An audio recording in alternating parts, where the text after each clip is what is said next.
Mescid-i Aksa aşığı ve Kudüs sevdalısı kardeşlerim, hepiniz Batman Sivil Toplum Kuruluşlarının düzenlediği Aksa Tufanı'nın yıl dönümü programına hoş geldiniz, sefa getirdiniz.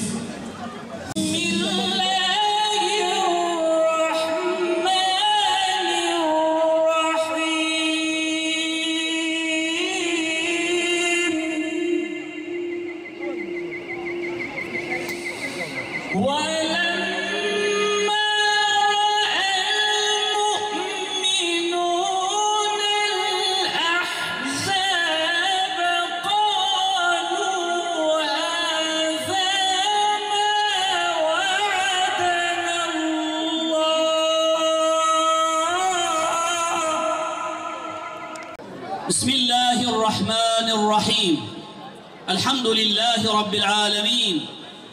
Vessalatu vesselamu ala Resulina Muhammedin ve ala alihi ve ashabihi ecma'in. Esselamu aleyküm ve rahmetullahi ve berekatuhu.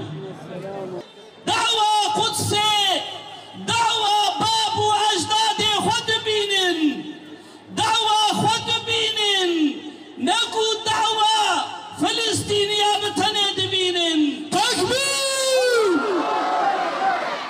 Jmervi khasi efsere salakiya tevli khuish ku dayi ke khwa tevli zaro ku juwan u ikhtiyar khwa em livan meydan hane ke i'lan dikin ku aziz Gazze Müslüman Filistin nebtenena da'wa ve da'wa meya riya ve riya meya khizmeta ve khizmeta meya em biray wana em buvarana eğer ku yek ferdek li Filistin li Gazze nemineji em li bederi söz dedin em da'wa ve terk nakin em ve da'wa haber nadin ve vallahi hatta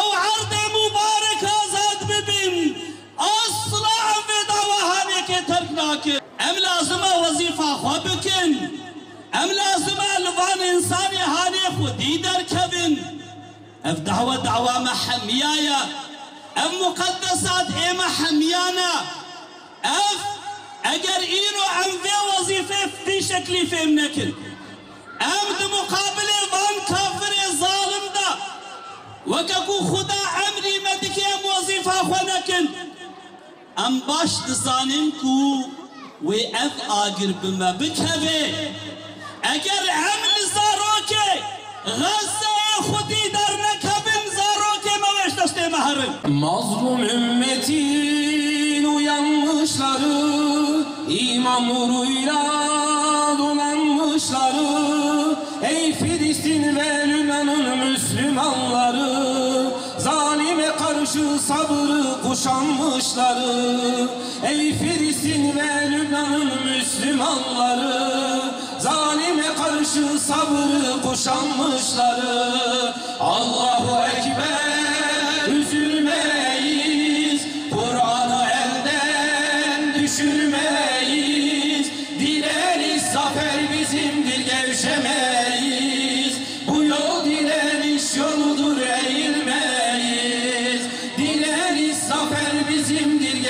eğilmeyiz. Bu yol direniş yoludur, eğilmeyiz. Aman Gazze halkı, Filistin halkı tüm imkansızlık ve yalnızlığına, kadın, çocuk, genç, yaşlı ayrımı gözetmeden yapılan vahşi katliam ve soykırıma rağmen bir yıldır destanlar yazıyor.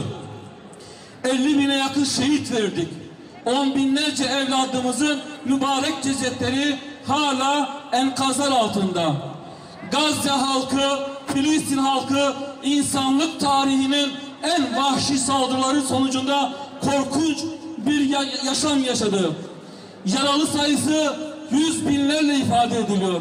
Hastaneleri, okulları, camileri, şehirleri yerle bir edildi. Sadece Gazze değil, Batı Şeria ve diğer Filistin şehirleri katliam ve yıkımla karşı karşıya. Ancak Filistin halkı hala kahramanca direniyor.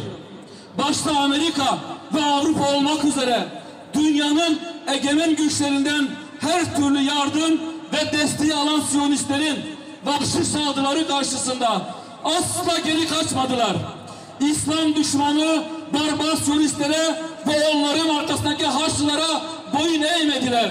Kahraman Filistin halkı bunca mazlumiyete, kimsesizliğe ve sahipsizliğe rağmen Siyonistlere hayatı zindan ediyor.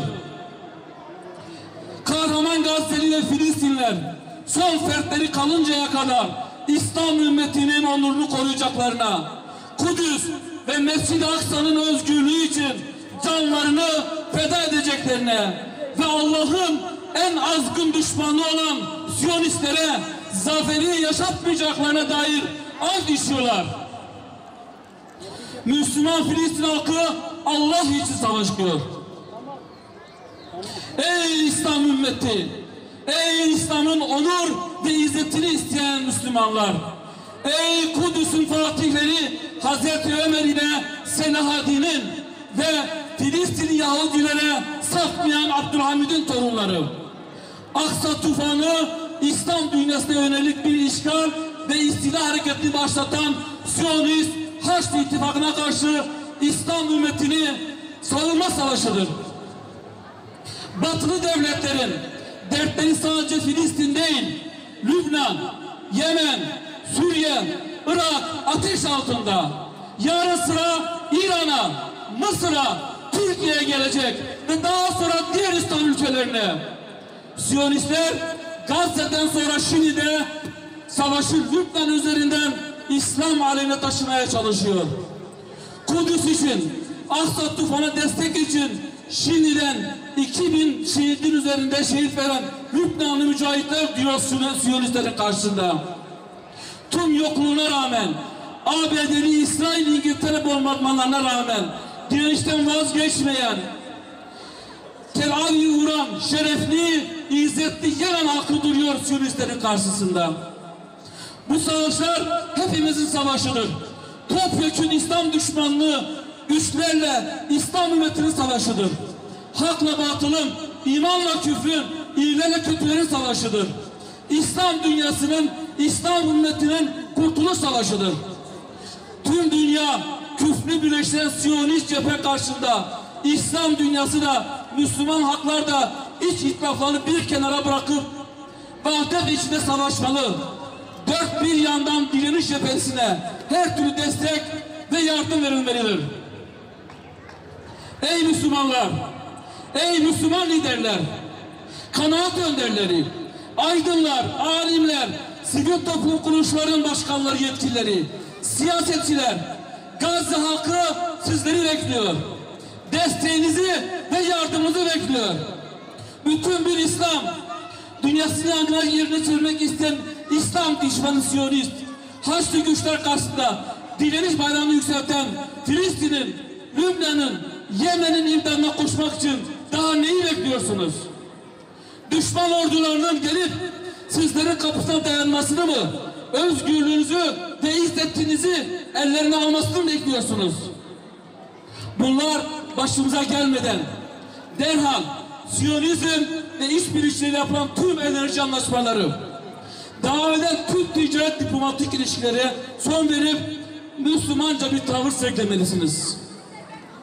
Zaman ümmetin izzeti, İslam'ın zaferi, Kudüs'ün ve Mescid-i Aksa'nın özgürlüğü için Aksa tufanı, Siyonist cepheyi zillete mahkum edecek bir büyük tufan çevirmek için gece gündüz demeden, durup dinlenmeden meydanlara dökülmenin, canı ve mallarımızla direniş cepheresine her türlü destek seferlerini başlatma zamanıdır. Artık izzetle, onurla, cesaretle Siyonist cephenin karşısında durup bir asır daha İslam ümmetini esarete mahkum edemeyeceksiniz. Hepimiz Filistin'iz. Hepimiz Gazze'yiz. Batı Şeria'yız. Lübnan'ız. Beyrut'uz. Biz direnişin evlatlarıyız. Bir haykırma zamanıdır. اللهم انصر لإخواننا المسلمين المستضعفين في غزة يا رب العالمين. اللهم عليك باليهود ومن هادنهم وعليك بالنصارى ومن ناصرهم. اللهم عليك باليهود الظالمين. اللهم عليك باليهود الظالمين. إن اليهود السهاينة قد بغوا في الأرض ودنسوا المسجد الأقصى مسرى نبيك محمد صلى الله عليه وسلم. اللهم سلط عليهم عبادك الصالحين. اللهم سلط عليهم عبادك الصالحين.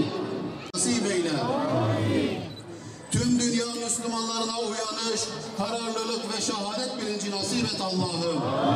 Bizi İslam'ın şeref ve aydınlık bahşeden yolundan, şehitlerin, şahitlerin yolundan ayırma Allah'ım.